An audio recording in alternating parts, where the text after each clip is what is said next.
Bismillahirrahmanirrahim. Assalamualaikum warahmatullahi wabarakatuh. Selamat pagi, salam sejahtera untuk kita semua. Semoga hari ini kita penuh berkah. Kami perkenalkan, nama saya Supito dari Balai Perikanan Budidaya Air Payo Takalar. Terima kasih kami ucapkan yang terhormat Kepala Balai Riset Kelautan Perikanan Maros yang telah memberikan kesempatan kami untuk menyampaikan topik permasalahan tentang bagaimana membentuk teknisi yang tangguh, teknisi yang kompeten untuk kegiatan budidaya perikanan di masa mendatang. Berbicara tentang kompeten, apa sih kemampuan seseorang untuk bisa bekerja sehingga menghasilkan produksi yang optimum? Nah, kompetensi seseorang sangat ditentukan oleh satu pengetahuan. Pengetahuan bisa didapatkan dari belajar, baik belajar informal maupun formal, membaca, browsing tentang pengetahuan melalui internet dan sebagainya. Yang kedua adalah keahlian atau keterampilan.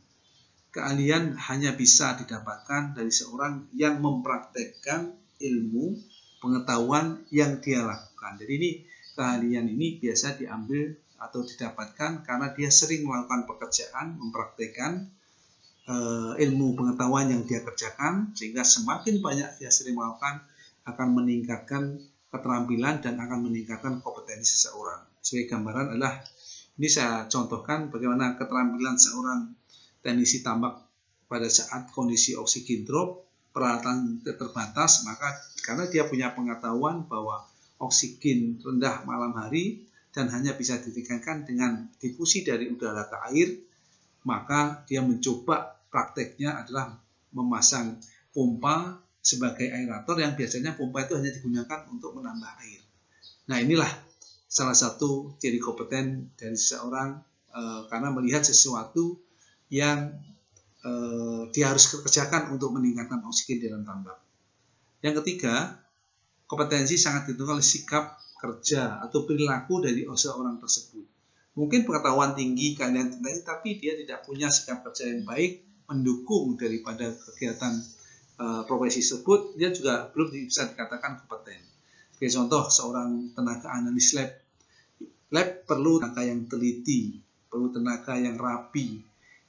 Dia ahli, tetapi mungkin dia teledor, sikap kerjanya tidak menunjukkan kompetensi. Sebagai contoh, dia menaruh bahan-bahan kimia yang berbahaya tidak pada tempatnya.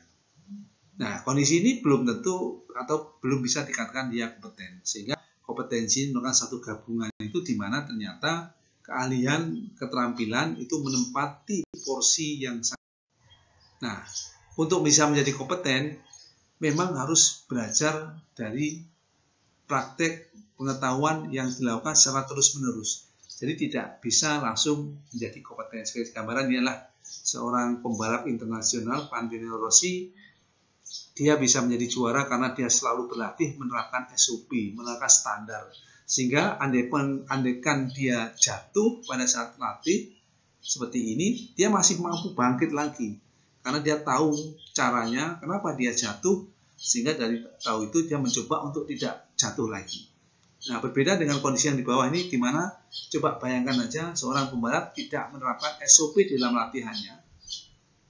Apakah mungkin seorang pembalap Valentino Rossi melakukan latihan di daerah yang memang tidak standar risknya, daerah banjir, di daerah yang umum, ya?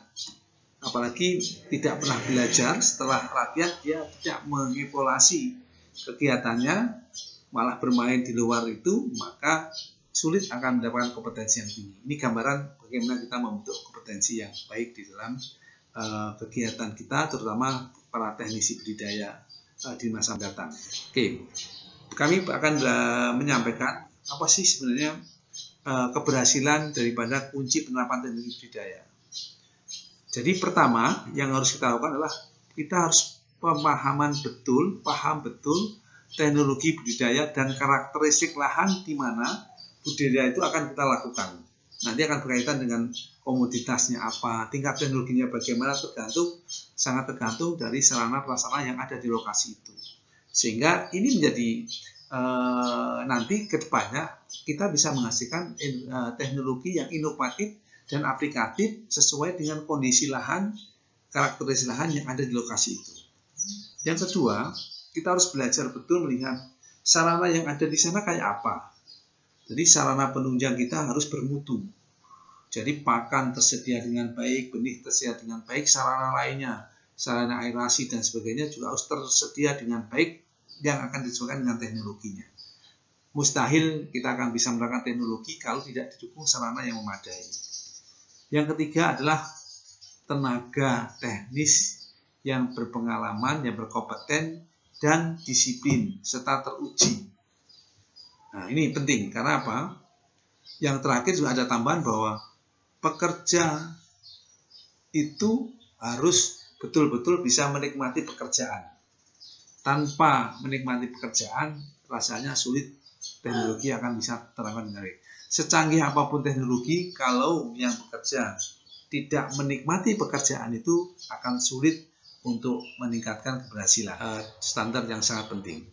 Nah, ke depan kita harus bisa meningkatkan produksi perikanan, di mana produksi perikanan itu harus memenuhi standar internasional, yaitu ada standar ASC, BMP, GAP, dan sekarang kita akan bentuk standar Indocap Indonesia. Nah, apa sih sebenarnya standar itu? Kalau kita pelajari adalah manajemen teknologi untuk meminimkan risiko kegagalan daripada usaha budidaya itu dengan tujuan pertama, meningkatkan produksi. Jadi teknologi harus mampu meningkatkan produksi. Artinya kalau sekarang misalnya per kolam kita bisa 1 ton, dengan teknologi itu harus bisa meningkat lebih dari 1 ton. Yang kedua adalah meningkatkan produktivitas, profit atau keuntungan. Artinya mungkin secara teknis pada suatu lokasi tidak kita bisa meningkatkan total produksi, tetapi kita bisa menekan cost produksi sehingga biaya produksi per kilo daripada produk itu bisa lebih turun. Dengan kondisi seperti ini, maka keuntungan akan meningkat.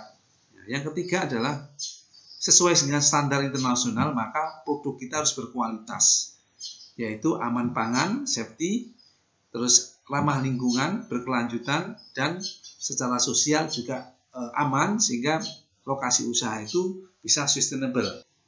Nah, ini karena apa artinya kita bersolusi banyak kalau tidak berkualitas tidak laku dijual, karena ini internasional, pasar internasional selalu membutuhkan standar agar itu bisa diterima di negara masing-masing. Ini fokus kita ke depan, masalah bagaimana kita bisa menghasilkan produk perikanan yang. Nah, oleh karena itu kita di dalam budidaya perikanan harus ada satu konsep manajemen yang harus baik. Karena apa? Kita bekerja di air, di mana air itu merupakan buangan semua aktivitas manusia, sehingga mau tidak mau, suka tidak suka, kita harus menggunakan air. Oleh karena itu, kita harus bisa memahami konsep daripada budidaya perikanan. Dan ternyata pencegahan dalam kegiatan budidaya perikanan itu lebih bagus daripada kita pengobatan. Karena media air sangat sulit untuk melakukan pengobatan. Begitu berapa bahan yang kita gunakan. Oleh karena itu, ada beberapa konsep di dalam manajemen budidaya ikan udang adalah satu. Kita lihat ada ikan maupun udang, ada virus, ternyata penyakit virus patogen ini hanya bisa menyerang kalau udang ikan yang kita pelihara itu kondisinya lemah atau rentan. Nah, setelah rentan, maka ini mudah menular dalam satu kolam, satu wadah. Karena kan, ya itulah melalui media air, maka penyakit patogen mudah menular dalam satu kolam. Kalau sudah satu kolam tertular, maka kena penyakit akan menjadi kematian secara massal di dalam satu kolam atau satu tambak. Nah, setelah itu, kalau di dalam satu tambak sudah terjadi kematian massal, kita tidak ada solusi untuk mencegah, maka buangan air dari kolam yang sakit ini akan memabah, akan menulari dalam satu kawasan. Ini masalah utama kita. Sehingga sering terjadi kalau di dalam satu kawasan ada penyakit, untuk perikanan itu mudah menyebar melalui air, karena air buangan yang mengandung penyakit dipakai oleh orang lain untuk memasukkan, disitulah akan terjadi penularan secara masif dalam satu kawasan. Nah, oleh karena itu kita harus paham betul konsep ini. Sekarang kita melihat dari mana datangnya patogen penyakit. Pertama kali adalah dari induk, ecerit, dan benih. Oleh karena itu konsep kita adalah kita menggunakan benih yang SPF, maka di dalam konsep pembenihan pun sudah ada standar pembenihan yang baik agar terjamin bahwa benih yang dihasilkan tidak mengandung penyakit. Yang kedua adalah dari karier, yaitu hewan inang yang dibawa oleh air yang masuk dalam kegiatan budidaya. Jadi sebagai dampak daripada orang tambaknya atau kolamnya kena penyakit, dia buang keluar, maka air di kawasan itu akan terinfeksi dari penyakit itu. Oleh karena itu dari air ini, maka solusi yang kita bisa lakukan adalah kita membuat sistem tandon atau biofilter, sehingga intinya air dari sumber air sebelum dimasukkan ke dalam tambak kolam, maka kita lakukan perlakuan di petak tandon biofilter agar tereliminir atau terhindar dari patogen yang masuk. Yang ketiga, munculnya karier ini adalah dari pembawa, dalam hal ini adalah bisa hewan berupa burung, frustasi terutama di udang, bisa manusia itu sendiri atau karyawan kita sendiri yang keluar masuk tambak yang kena penyakit, tidak melakukan sterilisasi, karantina, dia masuk ke kawasan kita. Jadi ini menjadi patokan benih, air, dan orangnya atau karier, sehingga dengan konsep ini maka benih kita menggunakan SPF, uji PCR, dan uji yang lain. Untuk air kita atasi dengan tandon, ya. Terus untuk karier penyakit berupa burung misalnya, kita menggunakan kawasan berupa semacam fencing atau pagar biosecurity untuk membatasi kawasan kita. Nah, terus yang kedua, penyebab udang ataupun ikan lemah itu adalah kolam itu sendiri. Jadi ini sudah pekerjaan teknik daripada teknisi budidaya, bahwa pertama kali penyebab masalah adalah di dasar kolam. Karena apa? Setiap jengkal kualitas tanah dasar kolam akan mempengaruhi kualitas air di atasnya. Sementara dalam pengolahan air kita menggunakan material pakan, menggunakan pupuk dan sebagainya. Kalau ini tidak terkontrol, maka akan terjadi penumpukan sisa pakan, kotoran ikan maupun udang di dasar kolam. Kalau ini tidak kita kelola dengan baik, akan menyebabkan terbentuknya kualitas air di atasnya menjadi turun, yaitu munculnya amonia dan sebagainya. Nah, dengan kondisi seperti ini, maka nanti konstruksi daripada kolam atau tambak itu sangat menentukan kemudahan daripada pengelolaan kualitas air di dalam kolam itu sendiri. Nah, ini konsep ini artinya ada 3 konsep: sumber air, ya. Terus yang kedua, benihnya harus baik, berkualitas. Yang ketiga adalah bagaimana kita mengolah wadah. Jadi mengolah tambak kaitannya dengan konstruksi, peralatan sarana dan sarana, bagaimana nanti kita mengolah pakan agar pengolahan air itu tidak mencemari atau mampu mengurangi pencemaran di dalam tambak itu sendiri, sehingga kita akan menghindarkan terbentuknya senyawa beracun toksis seperti amonia, nitrit pada kolam itu sendiri. Nah, ini berarti solusinya adalah bagaimana solusi yang harus kita lakukan? Mampu mengendalikan kualitas air yang stabil, terutama oksigen terlarut di atas 4, terus mampu meminimkan amonia, nitrit sebagai efek dari penggunaan bahan pakan di dalam pengolahan manajemen pakan di dalam tambak itu sendiri. Ya, ini penting. Sehingga nanti berkembang sistem semi-plok, sistem plok, sistem resirkulasi, sistem plankton dan sebagainya. Dasarnya adalah pengolahan tambak berdasarkan teknologi dan kaitannya dengan berapa jumlah pakan yang kita berikan di dalam kolam. Yang kedua adalah mencegah penyakit dengan konsep biosecurity. Yang ketiga adalah aspek lingkungan, juga bagaimana kita mengelola air buangan agar air buangan itu tidak menyemari lingkungan. Intinya adalah kualitas air buang sama dengan air lokasi tempat pembuangan itu harus kualitasnya sama. Sebagai contoh, di dalam kita tempat membuang bahan organiknya 200, maka kita hanya boleh membuang air buangan dari kawasan budidaya kita maksimal hanya 200 ppm bahan organik, tidak boleh lebih. Artinya kalau lebih kita akan menyemari lingkungan.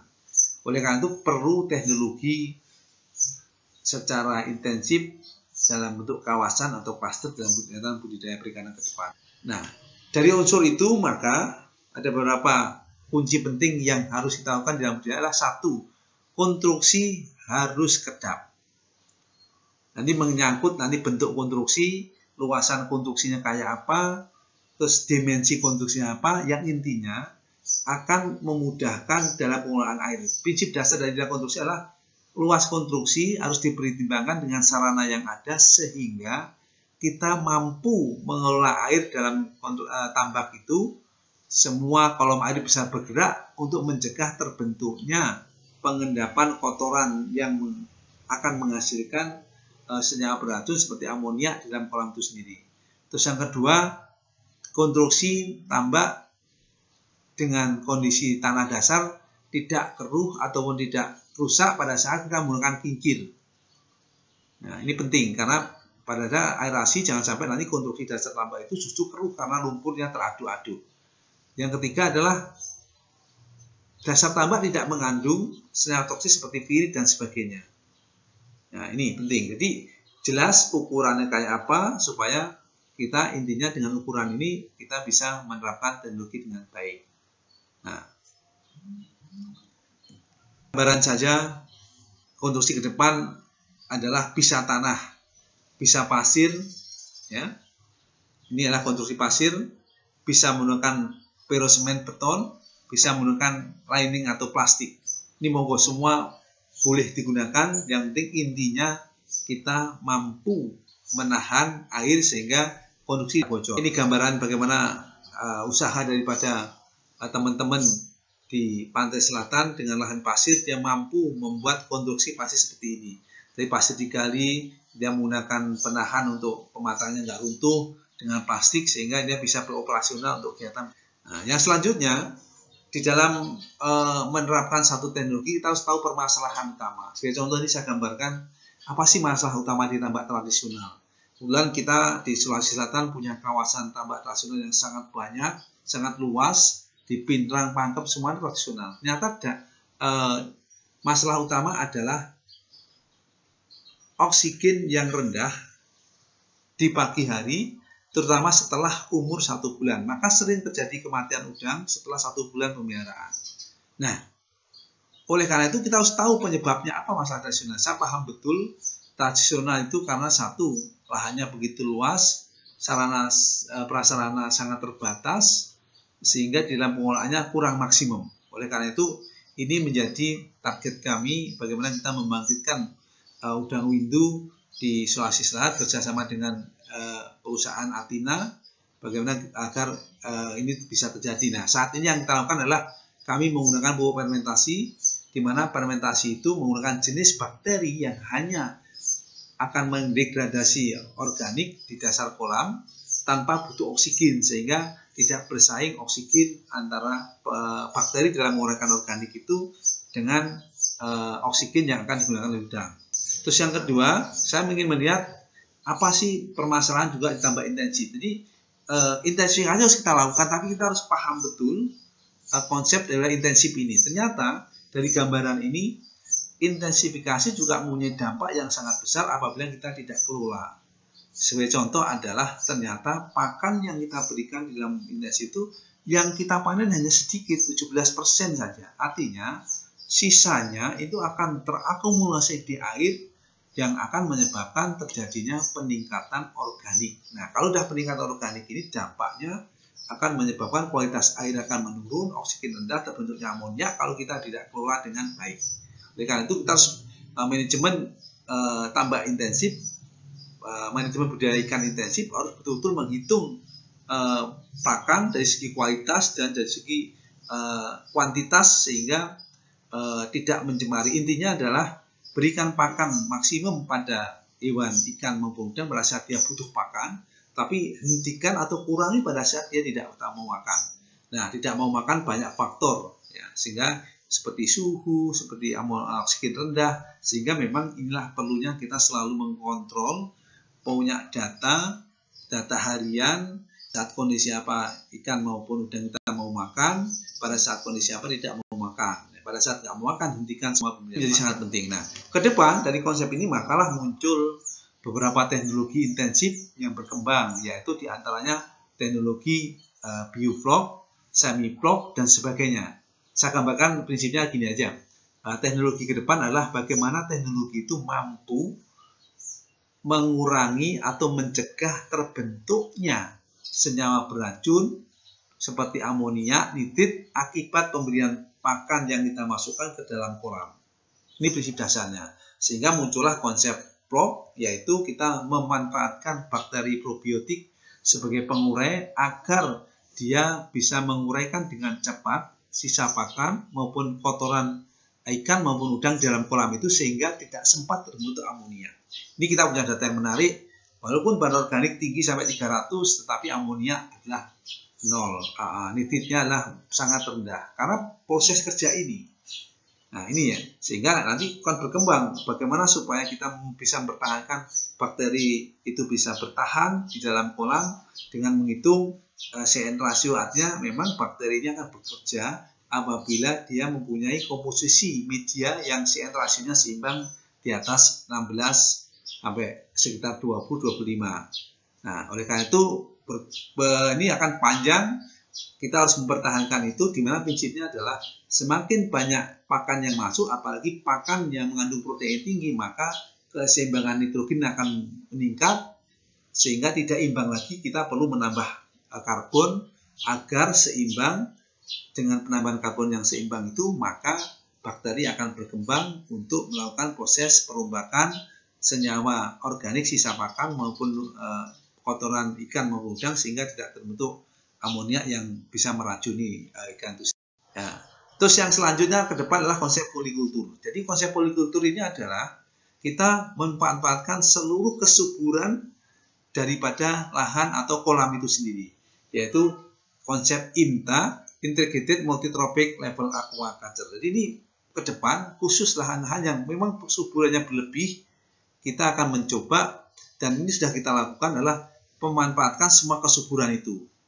Nah, dengan pelihara beberapa multispesies ikan maupun udang yang prinsipnya satu, tidak sebagai predator antara mereka. Yang kedua, ruang gerak maupun sifat makan yang berbeda. Sehingga dengan konsep itu semua kolom air dalam kolam itu kesuburannya bisa dimanfaatkan. Sebagai contoh, pada saat kita menghadapi lumut yang berlebihan, maka polikultur antara ikan yang makan lumut yaitu bandeng dengan bisa dengan udang. Pada saat kita menghadapi lahan-lahan yang tumbuh ganggeng makroalgi, kita bisa gunakan ikan grass carp, ikan nila dengan udang. Dan ini sudah kita coba dan hasilnya sangat bagus, bisa memberikan hasil yang meningkatkan nilai tambah. Ya, saya kira itu yang bisa saya sampaikan, beberapa konsep ke depan. Intinya kompetensi bisa terbentuk dengan apabila kita memang selalu dan sering melakukan kajian-kajian. Nah, kajian yang kita lakukan adalah berdasarkan SOP. Dan ini adalah satu motivasi yang bagus. Sebuah sukses lahir bukan karena kebetulan atau keberuntungan semata, tetapi sebuah sukses terwujud karena diikhtiarkan melalui perencanaan yang matang, keyakinan, kerja keras, keuletan, dan yang baik. Semoga apa yang kita sampaikan memberikan motivasi untuk kita selalu belajar, bahwa dengan belajar itulah maka akan meningkatkan kompetensi kita. Demikian, Assalamualaikum warahmatullahi wabarakatuh.